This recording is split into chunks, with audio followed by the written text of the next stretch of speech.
So, do you want to be the one, the person that steps out with acts of kindness without fear or without judgment?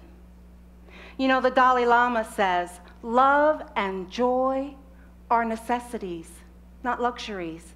Without them, humanity cannot survive. He is saying love and compassion are required, otherwise humanity cannot survive. Today I want to focus on how can we march forth in our lives with acts of kindness.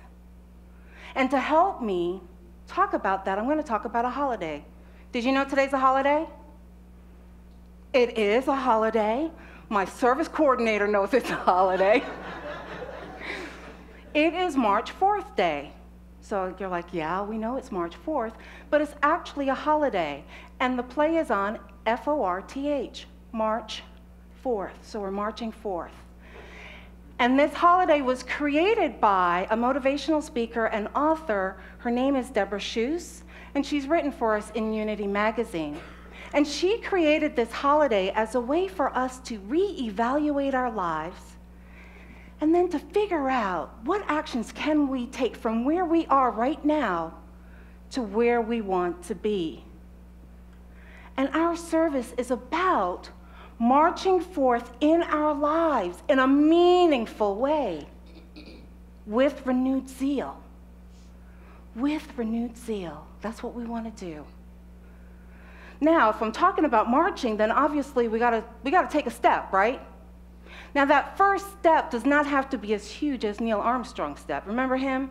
The guy who landed on the moon, and he did that coming down the ladder thing, and he took that step, and he said something like, "This is one giant leap for mankind." So I'm not asking you to do that, because wouldn't that be overwhelming? Yeah. So what I'm asking you to do is to take that one small step that gets you moving toward what really matters to you, what you really care about, but for some reason, it's not getting the attention that it deserves. That's what we want to do. And then the question comes up, well, how do we do that? And what I want to look at first is, what do we believe as Unity? In Unity, we believe that we are spiritual beings having a human experience. And as we embrace this truth, we focus on our spirituality. We work on transforming. We work on transcending to our divine selves. And this is really important work. And I'm here to remind you that we're also on this planet as human beings. We are here in these bodies to feel all of our feelings. Not just the happy ones, like love and joy and friendship, but also the anger, the hurt, the disappointment, the frustration. To have these relationships, to grow, to find our strengths. That's the human experience. That's what we're here for. So I'm asking you today to embrace your totality, to embrace your divinity as well as your humanity, to love all aspects of who you are. And here's the catch: without judgment. To love all aspects of yourselves without judgment. Because the moment that we judge, that moment is when we lose our authenticity. Did you hear me?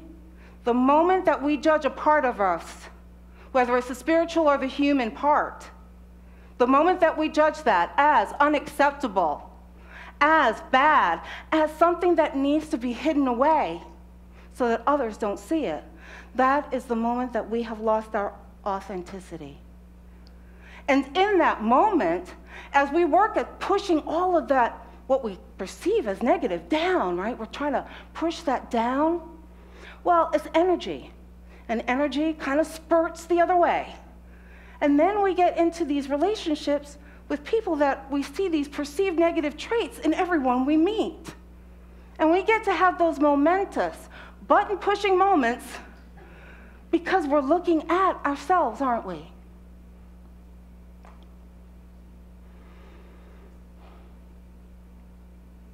Brummett also shares about this. This poor man, he gets quoted almost in every chapel service. Robert Brummett, we love you and we really have learned so much from you, so that is why you get quoted.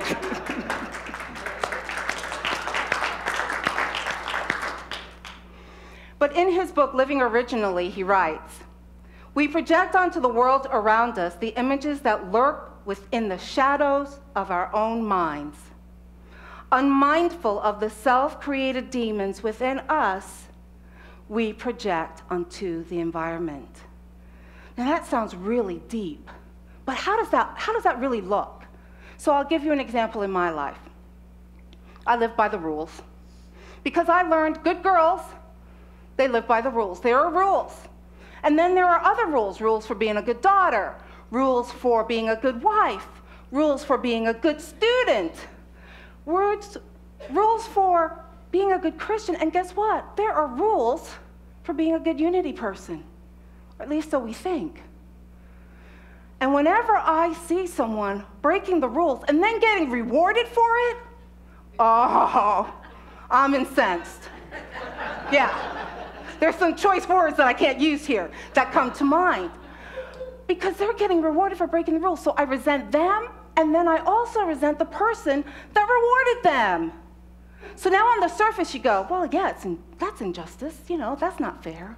What I am talking about, though, is what's underneath that. What's underneath that is that maybe there's a part of me that wants to be above the rules a little bit, or at least break some rules and not have consequences. And in there is a label that if you don't follow the rules, then you are bad. That's how that plays out. And in that one incident, I have created friction with someone, and my peace of mind is shattered. In that one incident. So what I'm asking you to do is to embrace all aspects of yourself, because it's through loving ourselves that we're able to truly love someone else, that we are really able to see the truth and beauty that they are. And for me, that is the foundation for us to be able to now step out and shift. And today you're going to watch me do some shifting as well. So March 4th day, I did some evaluating of my life and what's important to me. For me, it's acts of kindness and unity's fifth principle. You know, the one that says, through thoughts, words, and actions we live. Not think about, not dream about, not meditate about, not read about. We live. We live the truth we know.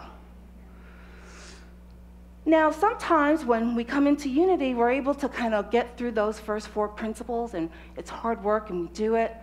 And then sometimes people get stuck. They get stuck at that fifth principle. And it's really, you know, a little hard to move forward. And I kind of wondered, well, why does that occur?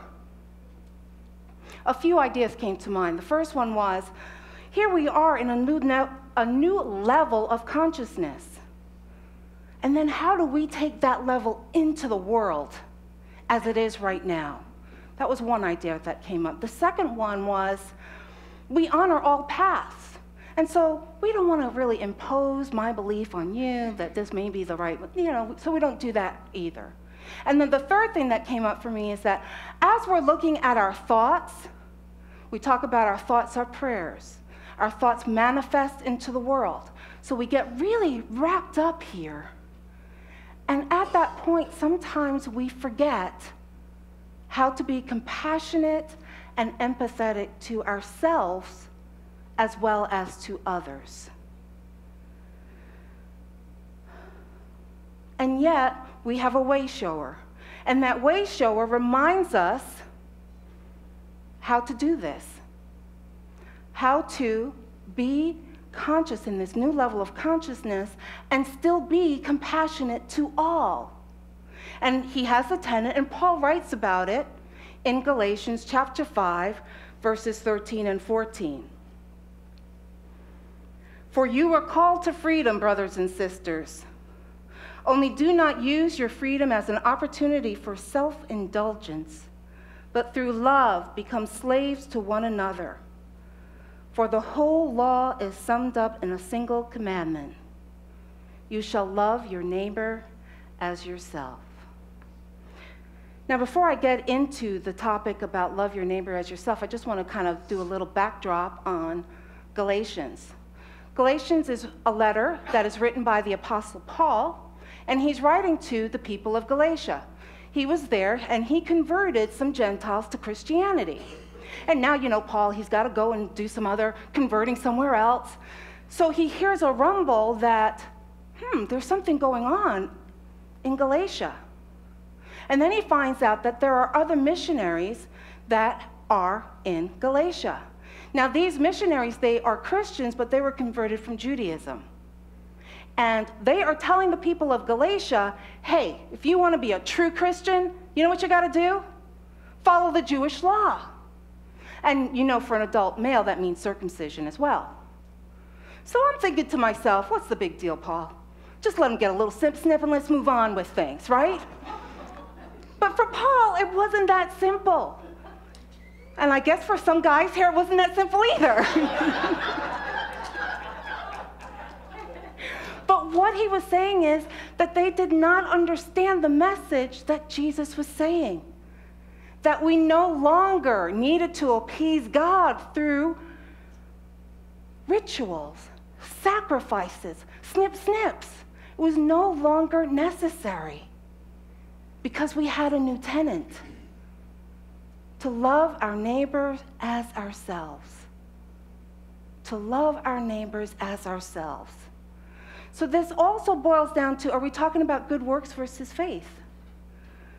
Good works, so feed the homeless, clothe people in need, donate to charity.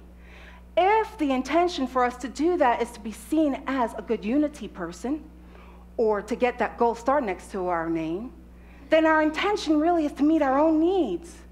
It's not about being of faith, of really truly coming from that place of love, loving our neighbor as ourselves. Now, in unity, I have heard from people that sometimes they say, well, what I'm going to do to love my neighbor as myself is I'm going to hold them in prayer. I'm going to pray with them and hold the knowing, the truth of what they are. So my question to you is it powerful to pray with someone? Yeah. Thank you, Melody, because it was not rhetorical. That's right. Yes, it is powerful. Yes, it is powerful to pray with someone.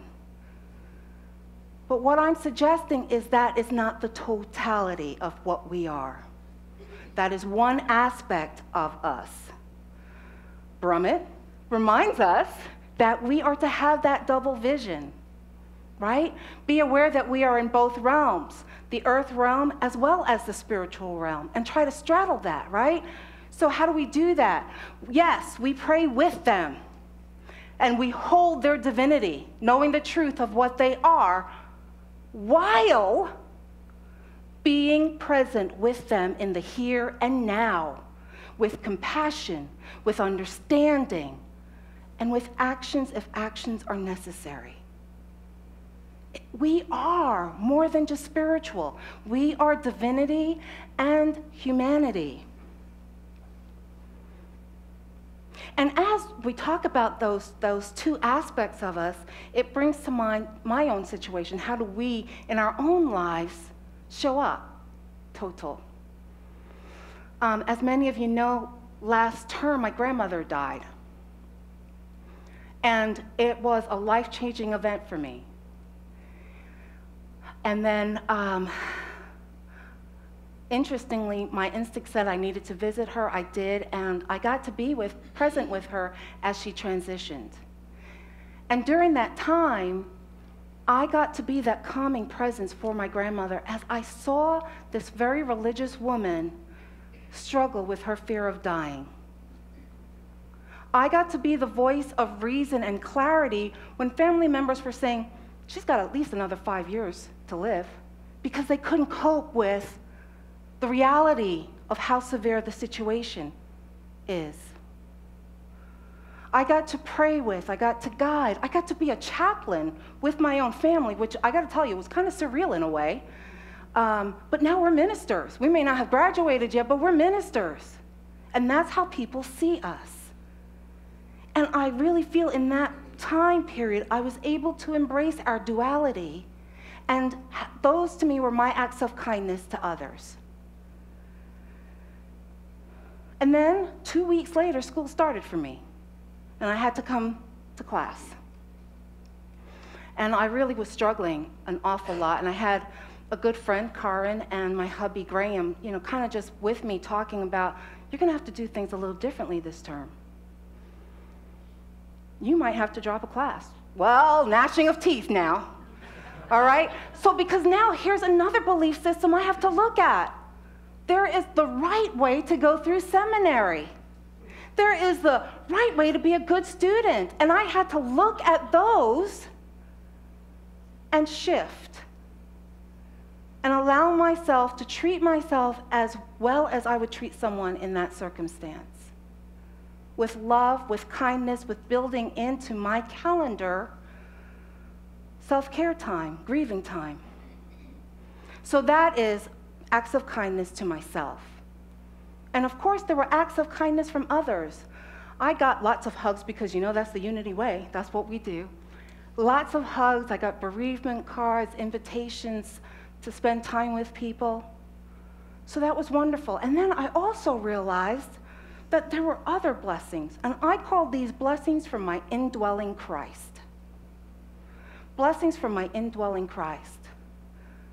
Because through this experience, I realized, one, I'm no longer afraid of dying, and I understand that people grieve differently. And so now, what's opening for me is the possibility of becoming a hospice chaplain. That's my indwelling Christ right there. And lastly, I had to look at my expectations. So, the expectations. My expectations of others are inversely proportional to my happiness. Did you hear me? My expectations of others are inversely proportional to my happiness. Because as I'm going through this grieving, if someone were to love me, love looks a certain way. And I learned that through my family of origin and my life experiences. So if you love me, you would do X. People were not doing X, I gotta tell you. And I was not a happy girl. I was like, oh, no one loves me. No one loves me. And now, oh, wow, another belief system here to look at, right? Because I'm so busy waiting for X to come in that what am I doing? I am blocking what love they are giving me in the way that they can give me. And then with that came another shift. And I could see the love that I was receiving. For example, I got 5 days of doggy care. I got to tell you, that was huge. And it was because someone knew that I needed more time to heal and take care of myself. I also had a spot on the MLK committee. I was the secretary, and I really could not take that responsibility on when I came back immediately. They held that spot open for me. They held that spot open for me so that I could then serve others. And that's how they loved me. Lots of love, and I'm just so grateful for that.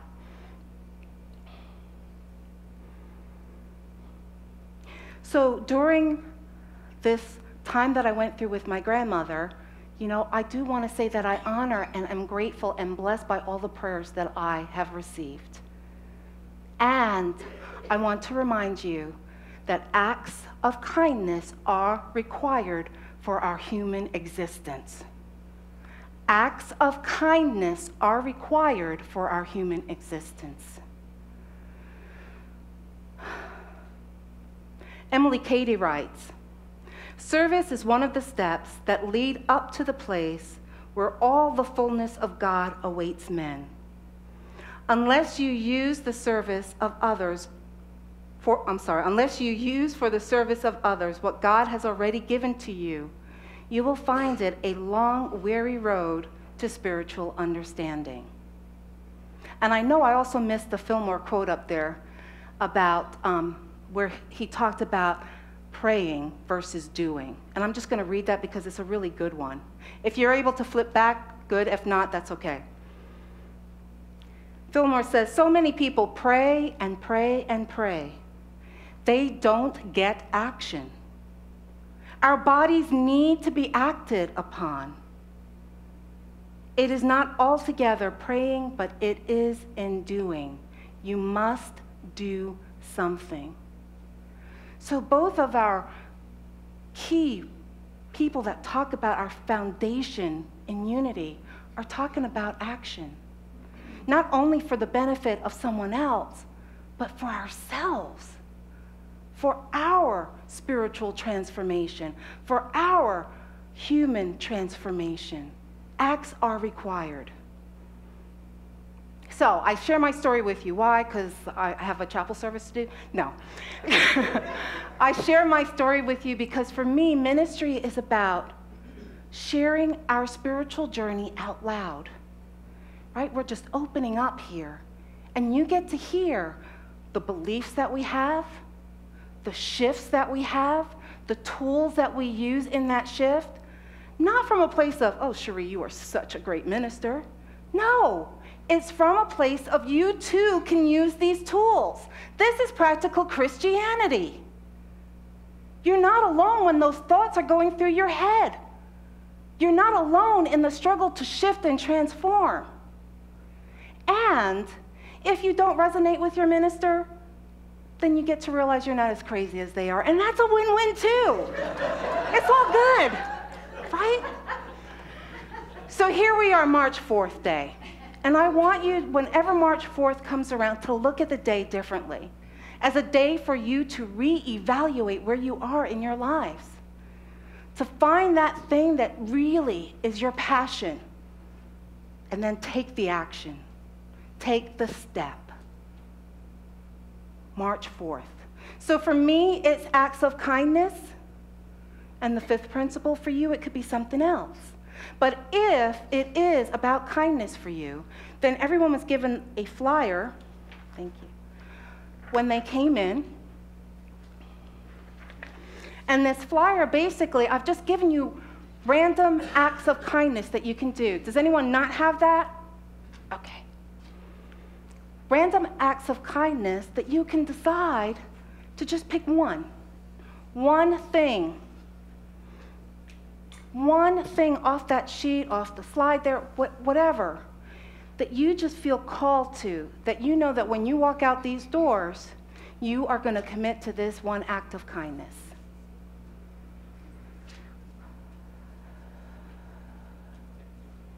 Now, if there's something on there, I want you to just yell it out. I don't need a raise of hands or, oh, good butt day. That's right, baby. That's important. What else?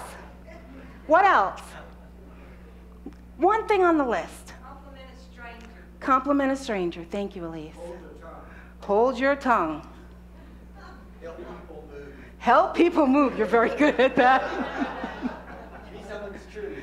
Oh, be someone's cheerleader. Excellent. Come on, guys. Give me something. One thing. Let people merge in traffic. That's a big one. Donate your talents. Donate your talents. Compliment a stranger. Compliment a stranger. Be thoughtful. Sorry? Smile. Yeah. All right. So just hold this as you leave here. I am just so grateful that you're here. Your act of kindness right now is that you're here with me, blessing me by your presence. So thank you.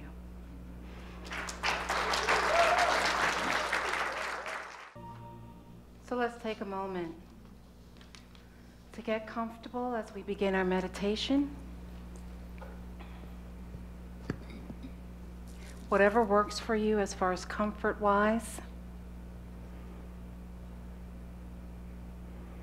And let's just take that breath. That breath into stillness. That breath into this moment. that breath into being, into honoring our totality.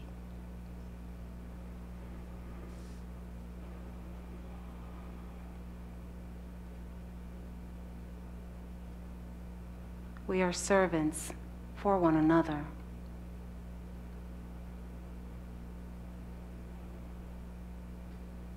We are here to embrace all the experiences.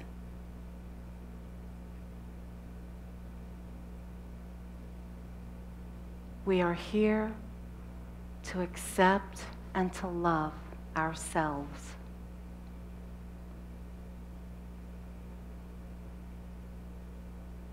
You are complete. You are beautiful. You are a radiant light.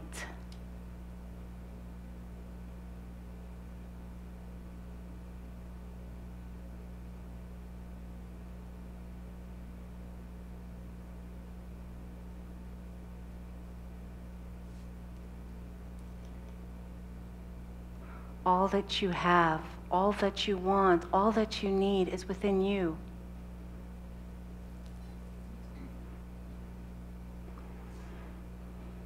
There's no need to chase, to seek, to search.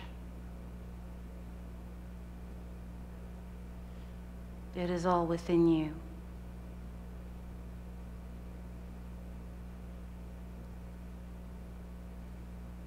And today, let's honor ourselves. Let's honor ourselves by loving all of it, even the pieces that we may not think are lovable, they are.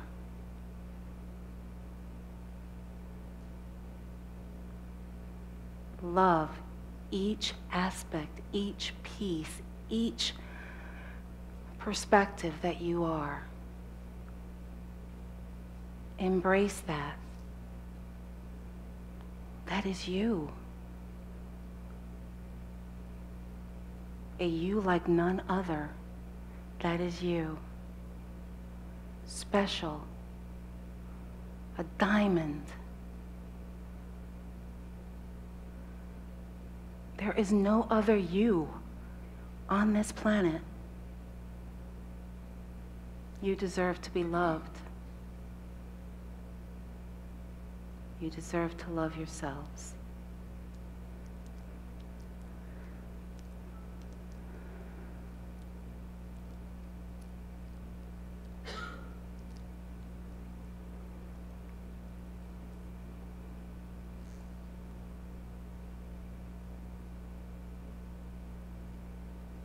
Be with that. You just take a moment in the silence.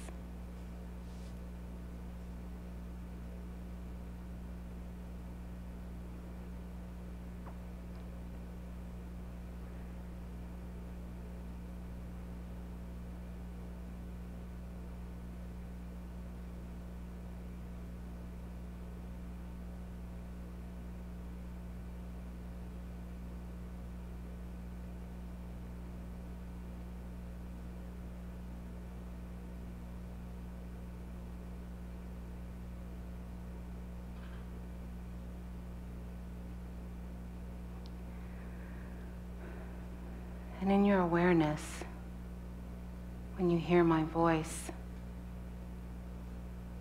feel the chair supporting you.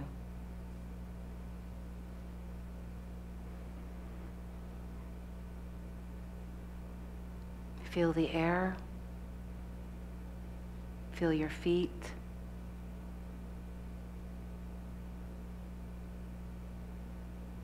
Feel your presence.